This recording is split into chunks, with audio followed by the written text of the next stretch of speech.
Sudah pernah saya jelaskan. Rasulullah SAW adalah guru kita. Sepakati dulu poin ini. Tidak ada guru bagi umat Islam siapapun yang syahadat kecuali Nabi Muhammad SAW. Ini disepakati dulu. Semua dai dan ulama adalah pewaris beliau. Artinya harus mewariskan ilmu yang beliau ajarkan. Apa yang diajarkan itu yang disampaikan ke umat. Yang tidak diajarkan mereka larang agar dikerjakan. Kan begitu mestinya. Ini kaidahnya dulu. Masalah kasus ada orang imam pimpin doa setelah sholat. Jangan dibahas doanya. Doa adalah ibadah. Tapi begini, sebelum anda kerjakan satu ibadah, tanya. Saya mau ziarah kubur. Jangan ziarah kubur sebelum anda tanya. Bagaimana Rasulullah SAW ziarah kubur. Agar jangan anda buat-buat ziarah kubur itu. Adanya orang taruh kembang di kuburan, siram air, buat batu nisan, pasang lampu, baca zikir-zikir di sana. Karena dia mau ziarah kubur semaunya sendiri. Tidak bisa. Anda muslim, punya kiai, punya Rasulullah SAW. Suri tauladan kita. Uswatun hasanah. Tanya Rasulullah ziarah kubur bagaimana. Rasulullah SAW dalam hadis Bukhari menziarahi kubur Baqi. Datang, memberikan salam, mendoakan mereka, pulang. Nggak ada lagi yang lain. Nggak pernah Nabi SAW bawa kembang, siram kuburan karena sudah kering. Padahal Madinah panas 50 derajat, pecah-pecah tanahnya. Ada istilah di Indonesia kalau tanahnya pecah, kesian lagi diazab di bawah, kasih air, kasih kembang biar wangi, biar ditaruh kembang yang paling mahal. Kalau dia ahli maksiat tetap disiksa di bawah gitu kan. Jadi nggak bisa itu patokannya. Mau sholat, jangan pernah sholat dulu. Tanya Rasulullah sholat bagaimana, belajar 5 menit bisa. Oh rukunya begini, sujudnya begini, sama. Baru Allah terima. Tujuan Nabi SAW diutus untuk apa? Untuk dicontohi, diciplak hidupnya. Cara makannya, cara tidurnya, berpakaian, bahkan cara jalannya saja. Para sahabat contohnya, Nabi jalan begini. Bukankah ada hadis yang mengatakan sahabat berkata Rasulullah SAW kalau jalan seperti orang turun dari bukit. Mereka sampai membahasakan itu. Rasulullah pernah keluar kepada kami menyisir rambutnya dengan rapi ke arah sebelah kanan belakang. Ditunjukkan, gitu kan? Rasulullah SAW menyukai ini. Rasulullah SAW memakan dengan cara begini. Diajarkan kepada kita semua agar kita contohin. Yang jadi masalah bagi kita ini, kita selalu mau buat apa-apa yang tidak diperintahkan oleh Nabi SAW. Selalu alasannya baik. Sekarang kasus berdoa setelah sholat. Doa adalah ibadah, nggak ada masalah doa. Tapi kalau kita mau ikat antara sebuah ibadah dengan ibadah yang lain, tanya dulu. Rasulullah pernah ikat nggak? Pernah pertemukan nggak? Ziarah kubur dengan baca Quran. Ziarah kubur ibadah, baca Quran ibadah. Pernah nggak Nabi baca Quran di kuburan? Itu tanya.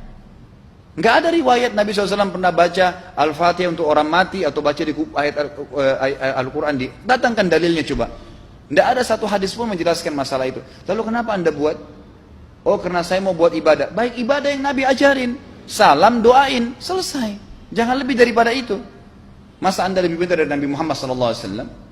Habis sholat, memang paket yang Nabi tawarkan, yang beliau selalu kerjakan adalah zikir. Setelah sholat, dengan zikir sholat yang sudah masyhur, istighfar, kemudian baca Allahumma antas salam, sampai membaca ayat kursi, al-ikhlas, al-falaq, an-nas, baca subhanallah, alhamdulillah, Allah akbar 33 kali, sampai terakhir baca, digenapkan la ilaha illallah wahdahu la syarika lah. Selesai itu semua hadis Nabi SAW menjelaskan setelah sholat, Rasulullah SAW langsung berdiri.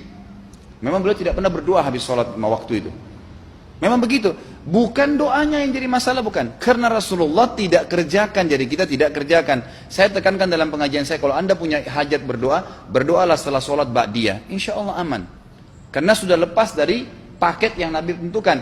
Selama Rasulullah SAW sudah mencontohkan dan memerintahkan sebuah perbuatan, ditentukan tempatnya, jumlahnya, waktunya, jangan pernah dilanggar. Habis sholat bacalah subhanallah 33, alhamdulillah 33, Allah akbar 33. Jangan anda bilang saya bisa baca 100. Loh Rasulullah suruh 33 kok. Ditentukan, jangan lebih pintar. Nanti setelah sholat, jangan ikutkan dengan paket rangkaian sholat ini. Di luar waktu sholat anda membaca 100 silahkan.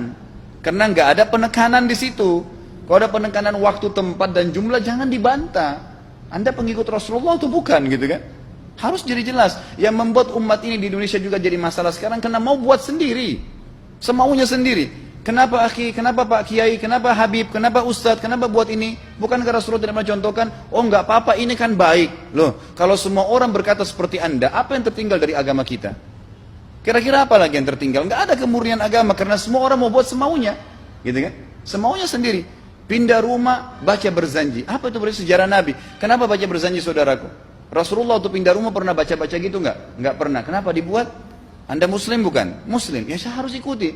Kalau tidak akan terus ini mengakar nih. Anda buat satu bid'ah sekarang, bid'ah itu lawannya sunnah. Anak Anda akan buat 10 bid'ah, cucunya akan buat 100 bid'ah, akan banyak bid'ah merakar di masyarakat, dan agama akan ditinggalkan.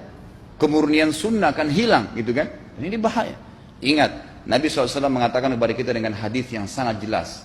Hadis sahih riwayat Imam Ahmad bunyinya begini. Semoga Allah merahmati umatku yang menukil dariku seperti apa yang aku ajarkan atau sebutkan. Sampai ulama hadis mengatakan Nabi ucapin habis sholat astagfirullah, maka sahabat tidak ada berani yang menambah azim.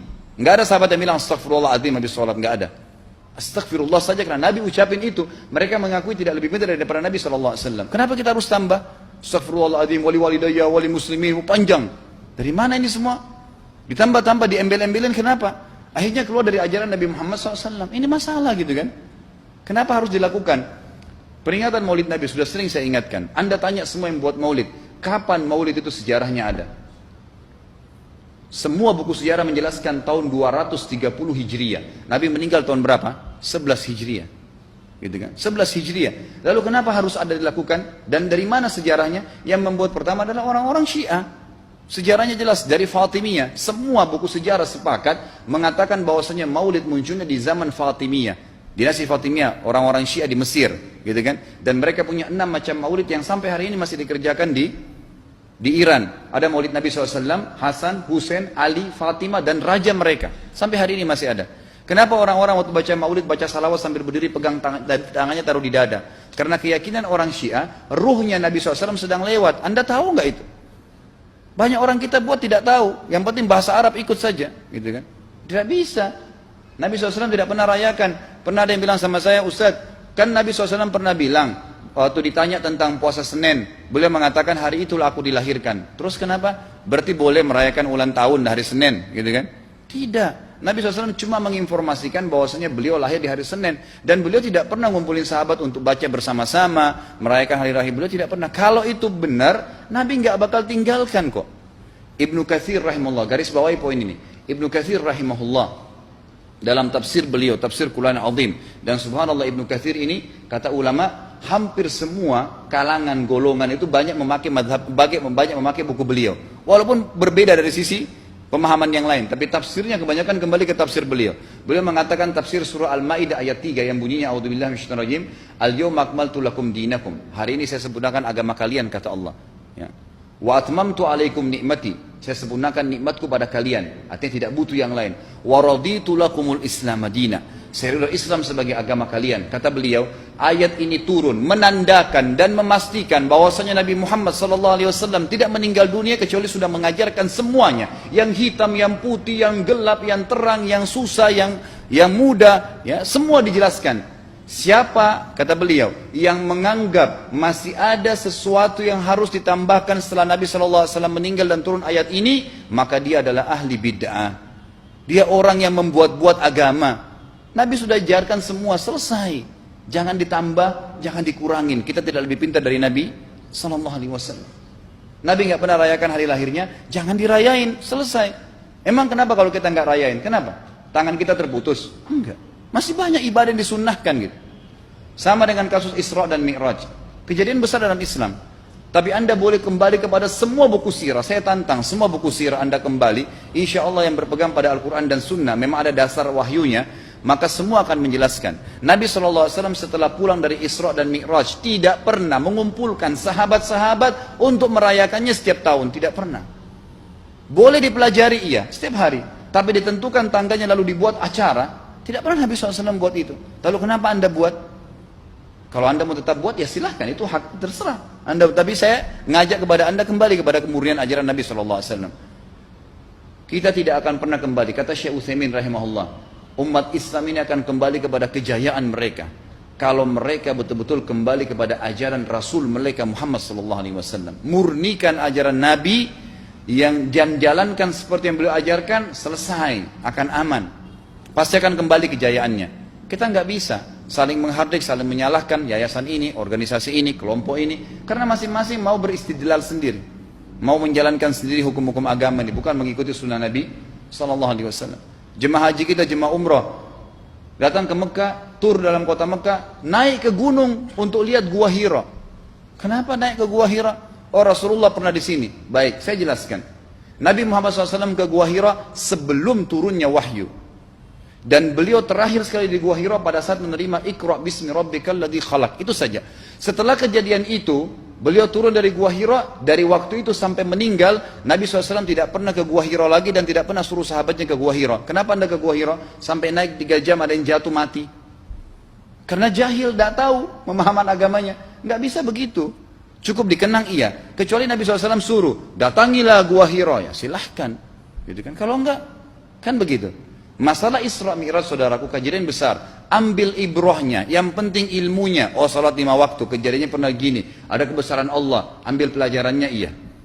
Yang Nabi tidak contohin, maka jangan dikerjakan. Hanya itu saja. Zikir bersama, di sini ditanyakan juga zikir bersama. Nabi SAW disebutkan dalam hadis Bukhari, kalau berzikir habis sholat, beliau membaca zikir tertentu, sahabat baca zikir tertentu, sahabat baca zikir tertentu. Jadi Nabi SAW tidak pernah paksain. Enggak pernah Nabi misalnya baca ayat kursi, harus semua sahabatnya ikut ayat kursi, enggak. Nabi SAW baca ayat kursi, si fulan baca al-ikhlas, si fulan baca subhanallah, masing-masing.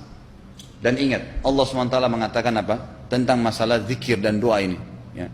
Dikatakan, ya, kita harus berdoa kepada Allah, ya, wadunal jahri minal qawli bil gudui wal asal, wala takum minal ghafilin. Berdoalah kalian, berzikirlah kalian dengan doa kalian, dunal jahr minal qaul, tidak dengan teriak-teriak. Allah berfirman dunal jahr, tidak teriak-teriak, ya. Dan janganlah kalian menjadi orang-orang yang lalai. Makanya pernah ada sahabat waktu Nabi SAW berkata begini dalam hadis Bukhari juga, waktu pulang dari salah satu perjalanan, kalau kalian sedang menukik kuda, unta lagi menukik, bertakbirlah, bilang Allahu Akbar. Kalau kalian sedang turun menuruni sebuah lembah, bertasbihlah, bilang subhanallah.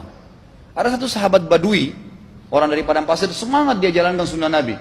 Waktu kudanya lagi naik, Allahu Akbar, dengan suara keras dia teriak. Jalankan sunnah kan? Tapi teriak ya. Apa yang terjadi? Nabi SAW panggil, ditepuk pundaknya, Nabi mengatakan, pelankan suaramu. Zat yang sedang kau panggil tidak tuli. Allahu Akbar. Cukup. Ada apa? Kecuali di medan perang lain nakutin musuh. Gitu kan? Untuk apa takutin kuda sendiri? Nggak perlu, gitu kan? Jadi mengikuti sunnah Nabi dengan ilmu yang benar itu akan membawakan ketenangan hidup. Yang buat kacau kita ini jadi kacau karena mau membumbu-bumbui macam-macam ditambah-tambah.